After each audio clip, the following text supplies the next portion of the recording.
comme ça, c'est bien.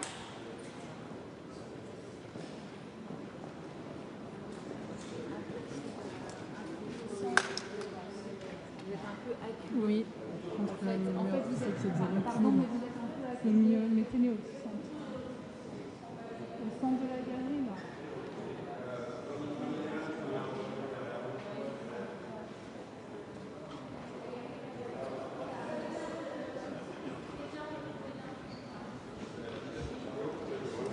Voilà. Alors on nous dit de nous mettre là. Alors on se met là. Attends, contre-jour, si je peux me permettre. Voilà, merci beaucoup. Parfait. Stop, c'est bien, Stop, stop. C'est bien. Non, non, mais il veut pas se mettre à gauche. Il veut pas se mettre à gauche. Pourquoi On est tous au même endroit, c'est juste Ouais, pour mais bosser chacun. Merci de rester là. Ça s'appelle bosser intelligemment. Voilà.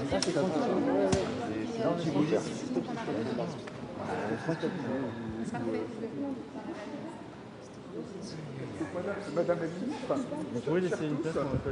je suis heureux évidemment que nous nous retrouvions dans cette galerie d'Apollon qui a été fermée depuis le 19 octobre 2025.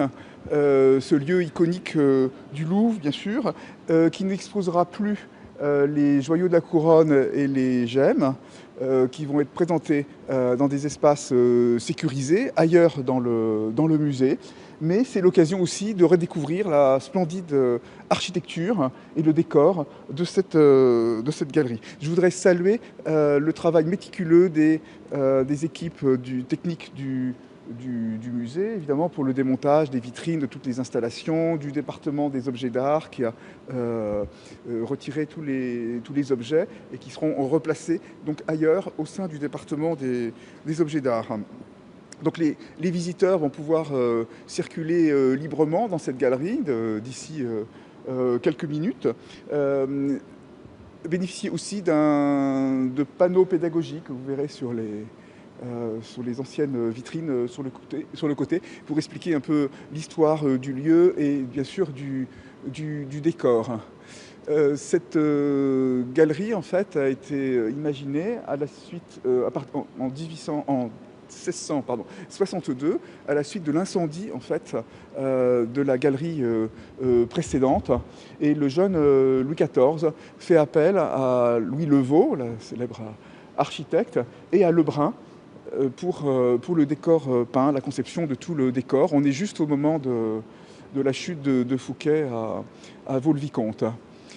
Cette galerie donc, a tout un programme qui associe le roi au soleil, puisqu'elle s'appelle Galerie d'Apollon, et c'est la première fois que dans l'histoire du règne, on met en place un grand décor symbolique autour de l'association du nom du roi et du soleil, donc avec les heures du jour, les saisons, etc. Tout ça est décliné par Lebrun, grand peintre, premier peintre du roi, peintre officiel, avec beaucoup de talent, mais aussi beaucoup de sens diplomatique, si je puis dire. Mais en fait, Louis XIV va, comme vous le savez, se désintéresser ou se méfier de Paris et dans les années 1670, quitter la ville pour Versailles, laissant le décor inachevé, de même que celui de la colonnade du Louvre, qui n'aura pas de toiture ni rien pendant presque un siècle. Et on retrouvera les mêmes artistes et architectes, évidemment, dans la Galerie des Glaces, qui a été conçue une quinzaine d'années après la Galerie d'Apollon. Galerie des Glaces qui remplaçait une terrasse du château de Versailles. Donc pour nous, c'est notre Galerie des Glaces. Elle est légèrement plus petite. Elle a une dizaine de mètres de moins, 2-3 mètres de moins de large, et puis il n'y a pas les miroirs évidemment qui reflètent le parc, mais c'est un aspect du palais peut-être un petit peu, je ne dirais pas oublié parce qu'elle est spectaculaire, mais on a peut-être moins regardé son décor, sa force. C'est vraiment un lieu très important dans l'histoire de l'architecture française, et qu'on l'a en quelque sorte négligé comme Louis XIV avait négligé cette galerie. Il faut dire que son histoire est assez complexe, puisque au XVIIIe siècle, On y abritera l'école des élèves protégés. Différents académiciens vont y produire ce qu'on appelle leur morceau de réception pour entrer à l'académie. Alors c'est Calais, du Rameau, La Grenée, etc. Donc il y a des peintures du XVIIIe siècle. Et puis finalement, c'est sous la Seconde République que l'on fera appel à Delacroix pour le compartiment central, montrant Apollon vainqueur du serpent Python, pour terminer le projet. Mais on confie à Delacroix le sujet que Lebrun avait fixé, de même que Guichard, de l'autre côté, va reprendre même des dessins de Lebrun pour essayer d'imaginer quelque chose, mais d'un peu conventionnel. Alors que Delacroix, finalement, fera une grande composition romantique avec le dieu solaire en combattant les forces chtoniennes, etc. Il en fera une grande page romantique à partir d'un sujet éminemment mythologique, vraiment pas facile, lancé par Lebrun. C'est vraiment deux esthétiques très, très différentes. Donc c'est une galerie composite, complexe. Il y a aussi toute cette série de tapisseries qui représentent les souverains et les artistes impliqués dans les grands chantiers du Louvre depuis le Moyen-Âge. Un lieu très complexe, un lieu donc artistiquement, historiquement très, très important. Et à mon sens, ce sera l'occasion pour le visiteur de mieux se rendre compte qu'ils sont dans un palais. Le Louvre, bien sûr, c'est le grand musée ouvert à la Révolution, le plus beau musée du monde, le plus fréquenté, etc. Mais il est aussi installé dans un monument historique, dans un palais royal, puis impérial, etc., et de la République. Et il est important de le magnifier. Et c'est un peu le sens aussi des travaux que l'on lance devant la colonnade du Louvre, qui est la vraie façade voulue par Louis XIV, mais qui est très méconnue des Parisiens, et l'idée de recréer deux entrées du côté de la colonnade, une place devant pour reconnecter le Louvre à la ville, et ce sera aussi un moyen de rappeler l'importance historique de ce lieu.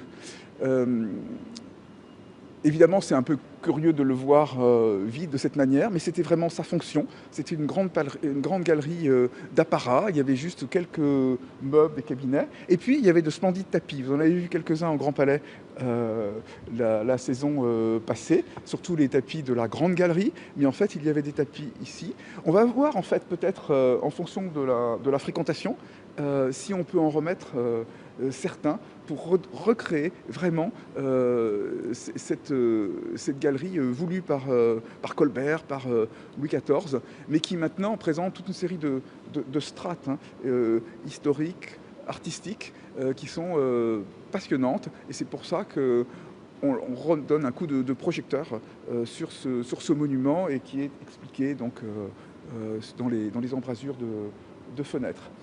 Merci. En tout cas, je suis ravi de voir que la galerie d'Apollon suscite autant d'intérêt des médias. Et puis, je voulais remercier sincèrement Catherine Pégard de sa présence, bien sûr, mais aussi de la façon dont on travaille ensemble pour mener ces grands projets du Louvre qui sont absolument capitaux. Merci. Merci.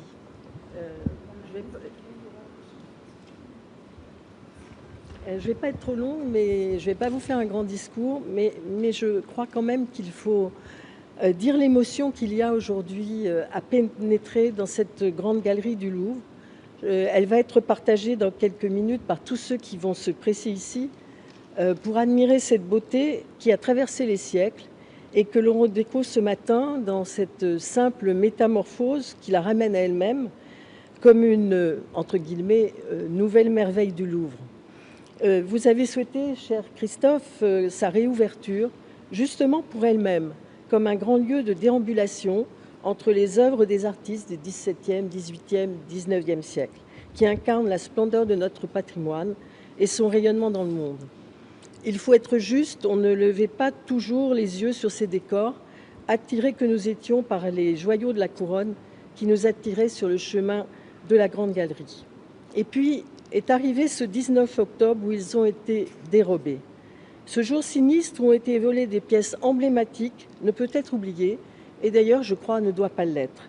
Ce fut un traumatisme pour le monde entier, qui pendant plusieurs jours confia sa stupéfaction, sa tristesse, et ce dans toutes les langues. Ce fut un traumatisme pour nous qui découvrions la fragilité d'un lieu que l'on croyait inébranlable et qui, comme bien d'autres, se révélait vulnérable. Mais ce fut d'abord un choc pour tous ceux qui travaillaient ici, qui lui consacraient leur temps, leur savoir. Je crois que si l'on n'a pas travaillé dans ces lieux, où l'histoire nous embarque dans une autre vie, eh bien, on ne comprend pas toujours qu'ils finissent par nous habiter et qu'ils deviennent une part de nous-mêmes. Je n'étais pas revenue dans cette galerie et je n'ai pas pu dire directement ma reconnaissance aux agents de surveillance et d'accueil qui ont témoigné d'un sang-froid, d'un professionnalisme décisif, et puis qui, dans ces longs mois qui ont malmené le Louvre, ont, avec toutes les équipes du musée, voulu dépasser cette parenthèse douloureuse pour faire revivre ces lieux et rendre son prestige, d'ailleurs intact, on le voit dans le regard des étrangers, au plus grand musée du monde. Aujourd'hui, c'est vous, même si vous n'êtes pas très nombreux, qu'il faut remercier encore. C'est grâce à vous, à votre engagement, que nous retrouvons cette galerie d'Apollon comme le symbole de la nouvelle histoire qui va s'écrire dans les prochaines années.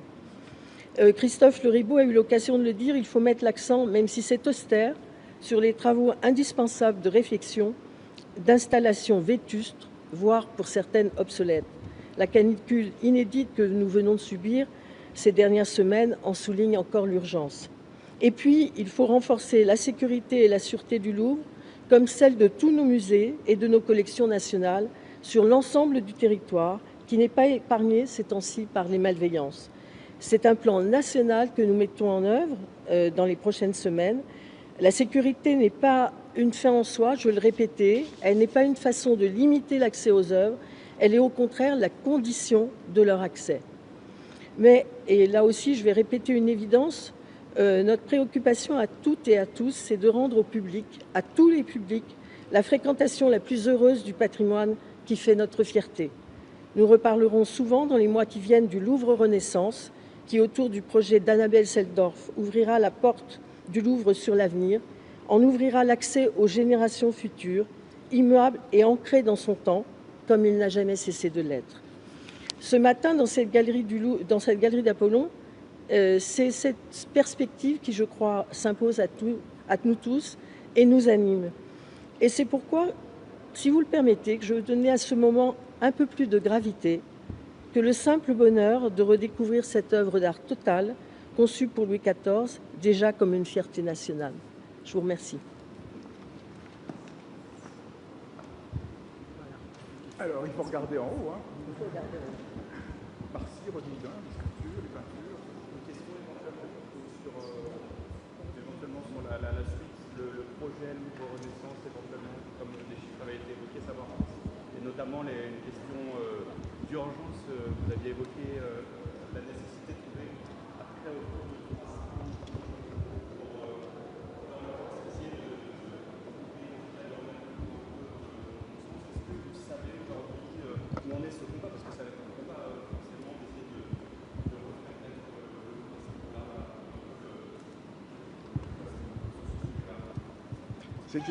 C'est une mission capitale, évidemment, de rénover les installations techniques du bâtiment, notamment autour de la cour carrée, qui n'avait pas fait partie du Grand Louvre du président Mitterrand, qui de toute façon remonte à plus de 40 ans.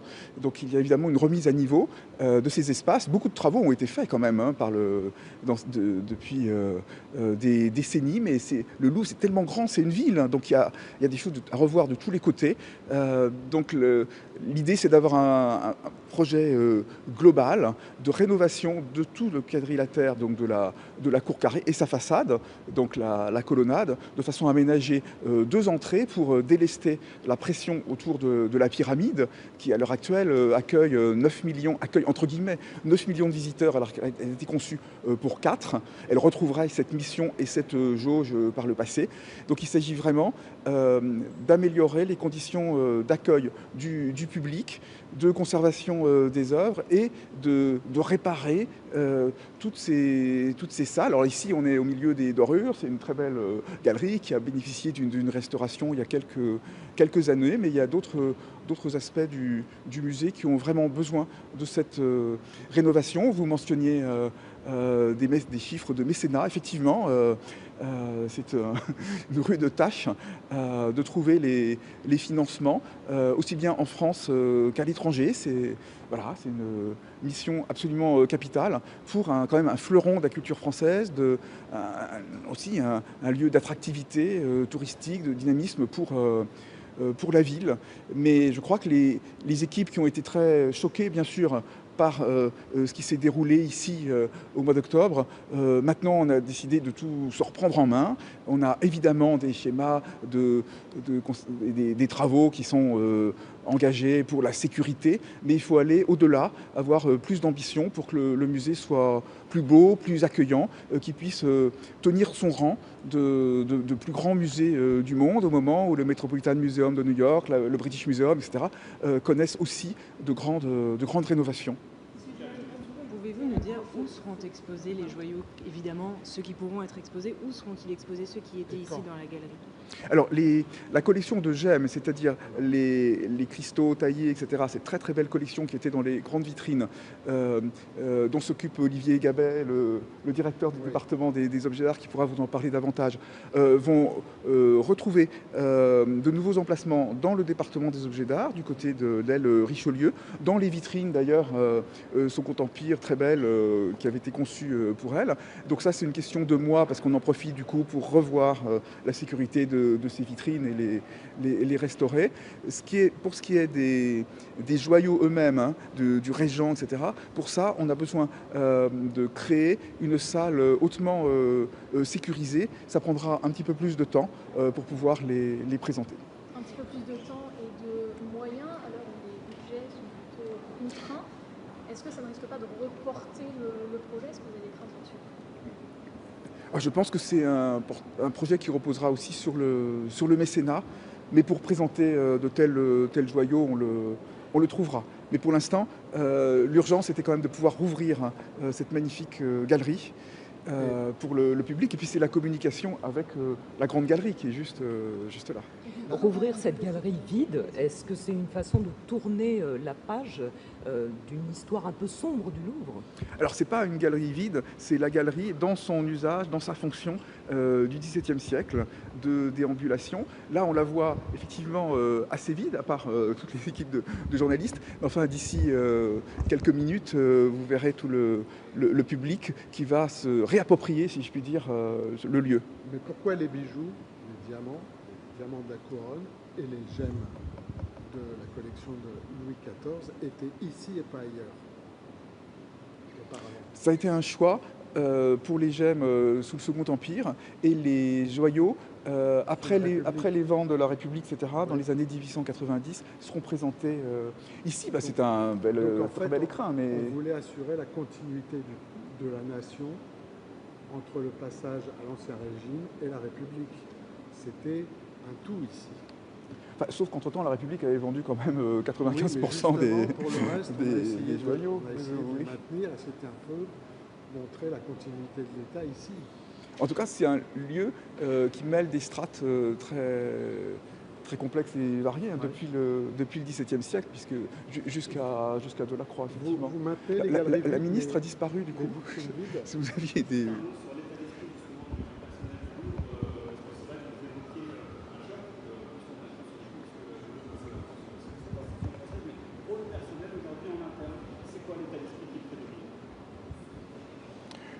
Maintenant, les équipes ont su qu'il fallait serrer les rangs face à ce cambriolage qui, évidemment, a meurtri toutes les équipes en interne, pas seulement à l'international. Et maintenant, on a énormément de travaux à mener pour améliorer les conditions de travail, l'accueil. Tout ça est lié, hein. L'état du bâtiment, il faut...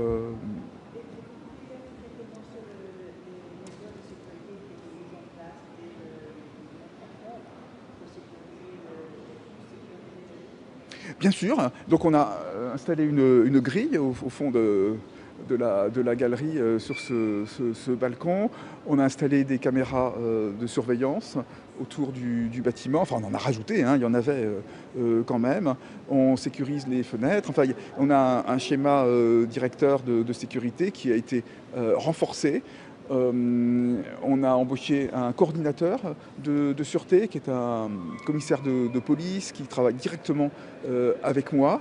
On a évidemment des projets qui étaient programmés à long terme, mais on a dû accélérer évidemment dans tous les points qui pouvaient paraître des points de faiblesse.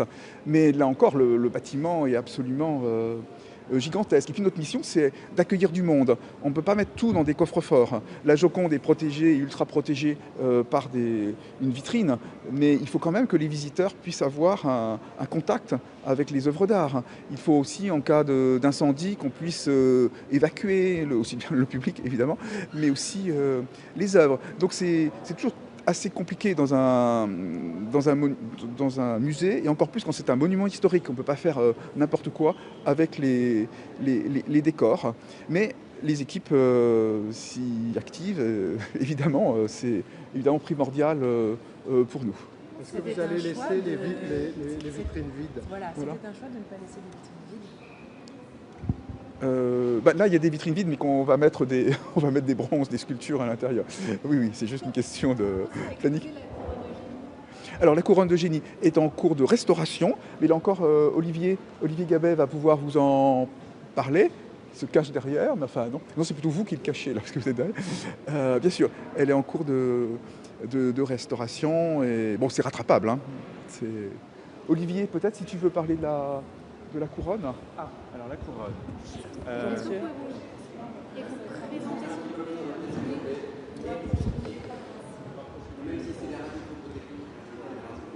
Très bien, monsieur. Il a été mis en place un comité de restauration pour la couronne, un comité scientifique qui s'est réuni déjà 4 ou 5 fois depuis le début de l'année. Un restaurateur a été choisi à l'issue d'un appel d'offres relativement confidentiel, mais quelqu'un chevronné qui a l'habitude de travailler avec les collections du Louvre et les collections nationales, un spécialiste de restauration d'objets de métal. Et le comité scientifique est un comité relativement informel, réuni aussi autour de différents conservateurs et spécialistes.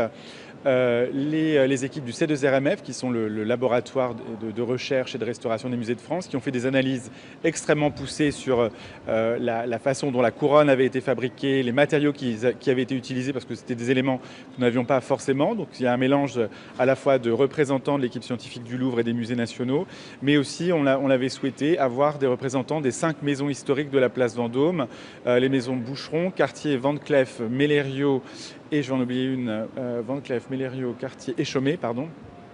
Comment l'oublier, Chaumet, qui sont représentés par leur chef d'atelier, donc vraiment les gens qui sont dans la pratique de la haute joaillerie française et qui n'interviendront pas sur l'œuvre parce qu'elles n'ont pas le droit de le faire, mais qui vont accompagner à la fois l'équipe scientifique du Louvre, mais aussi le restaurateur sur des échanges avant des prises de décision sur la restauration, certains éléments, certaines étapes de la restauration, et aussi nous accompagner sur la réalisation d'éléments qui pourraient être manquants. Vous le savez, il manquait quelques brillants, il manque toujours un aigle qui a disparu lors du vol.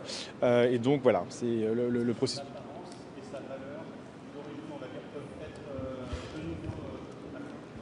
Écoutez, quand on a restauré Notre-Dame de Paris, aujourd'hui je crois que des millions de visiteurs vont à Notre-Dame de Paris, ils ne se posent pas la question de savoir si Notre-Dame de Paris est à moitié originale ou ne l'est pas, et vous savez que c'est le cas. Donc je pense que pour la couronne de génie, qui donc va être restaurée, l'apparence ne sera sans doute pas l'apparence totalement originale, puisqu'il manquera un élément, elle aura été touchée, et ça c'est le geste de la restauration dans le domaine du patrimoine, mais en même temps, soyons très très clairs, elle sera dans l'apparence qu'elle avait lorsqu'elle elle était présentée dans cette galerie même. Elle sera, je pense, quasiment beaucoup plus originale et beaucoup plus authentique que ne l'est Notre-Dame de Paris, très clairement, parce que voilà, elle est juste à remettre en forme. Vous avez vu des photos. On a fait un exercice de, je pense, de très grande clarté, d'information et de transparence sur la couronne et sa restauration. Nous espérons mener cette restauration dans les mois qui viennent. Souhaitons ne pas avoir de précipitation inutile. C'est des opérations qui ne sont pas infaisables, mais qui sont délicates. Donc on va aller pas à pas. On a choisi le bon restaurateur. Il y a les bons experts autour de lui pour l'accompagner. Il y a l'expertise scientifique des musées français, des chercheurs des musées nationaux. Il y a aussi l'expertise, on va dire, technologique, pratique, le savoir-faire ancestral des grandes maisons françaises. Je pense qu'à terme, la restauration sera une grande réussite. Combien de temps va-t-elle durer ? Combien de temps on va dire vous savez, on a validé un devis sur des principes et une méthodologie, donc il prendra le temps qu'il faut. C'est pas 5 ans, très clairement, ça va être une question de plusieurs mois, à mon avis, d'étapes, voilà. Après, nous sommes en train de réfléchir à l'espace où elle sera présentée lorsqu'elle sera restaurée. Question qui se pose d'ailleurs, le président Leribaud l'a dit pour les autres diamants de la couronne. Vous comprendrez qu'on prend le temps d'étudier toutes les options pour trouver le lieu idéal au sein du musée pour que soient présentées à la fois les œuvres dans un contexte de sécurité, mais aussi dans un contexte d'intelligibilité, et aussi de pouvoir accueillir dans des conditions, je dirais, agréables et acceptables les visiteurs qui sont très nombreux. On a fait beaucoup de comparaisons avec les joyaux de la Tour de Londres, avec la Schatzkammer de Vienne. On a juste ici 9 millions de visiteurs par an et qui, la plupart d'entre eux, voient ces diamants de la couronne. Donc il faudra évidemment trouver l'équilibre parfait entre la sécurité, l'intelligence de la présentation et l'accueil d'un public qui est beaucoup plus nombreux que dans d'autres musées. Mais est-ce qu'il y a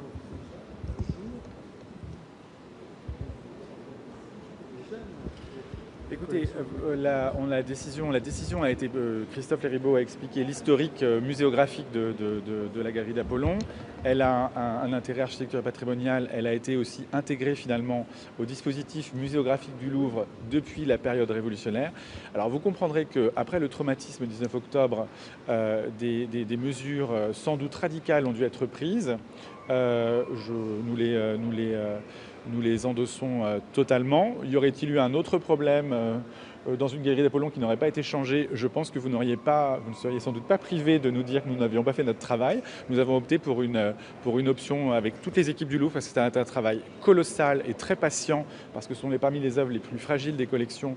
Il y a eu un travail justement de transfert de ces œuvres pour l'instant en réserve, et la plupart d'entre elles vont être présentées au public à l'automne, puisque certaines d'entre elles seront représentées dans les salles du Conseil d'État qui présentent les collections plutôt autour de Louis XIV, qui sont en cours de restauration et de rénovation. Elles seront présentées dans des bonnes conditions de présentation et dans des conditions de sécurité qui nous paraissent beaucoup plus optimales. On va aussi, il y a une exposition prévue très prochainement à Milan sur l'art des pierres et des gemmes. Le Louvre va se permettre de faire un certain nombre de prêts qu'il n'aurait peut-être pas fait si les pièces étaient présentées dans leur exhaustivité au sein de la grille d'Apollon. Et c'est important aussi de présenter ces œuvres dans un contexte aussi un peu différent. Tout demande toujours un petit peu de temps. Les options seront étudiées pour l'instant. Voilà, l'idée c'est de présenter ces œuvres, de représenter ces œuvres au public dans les meilleurs délais et dans un contexte qui sera plus sûr et plus rassurant aussi pour les équipes du Louvre et pour la sécurité des œuvres. Merci beaucoup.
not a big. Voilà. Je suis. Ok.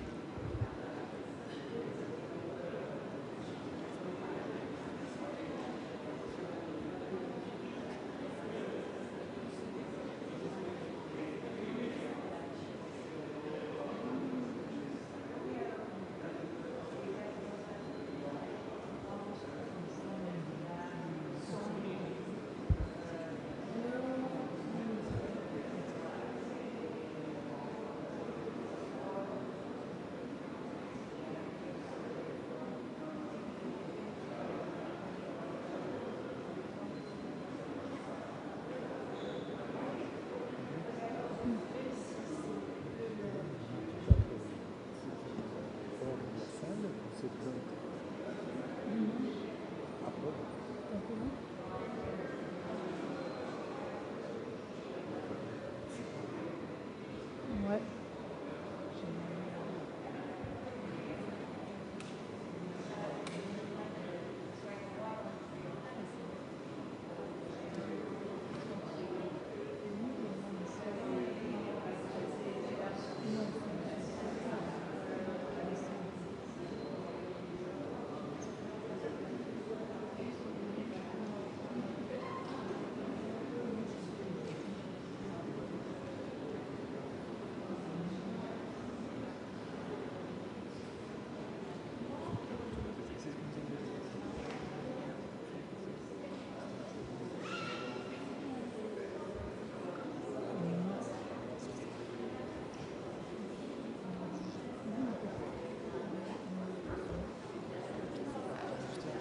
Il y a les panneaux.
Je sais pas si c'est celle du milieu un peu solaire. En fait, c'est. Non, pas milieu, ok, solaire. En fait, t'as tout décrit sur le.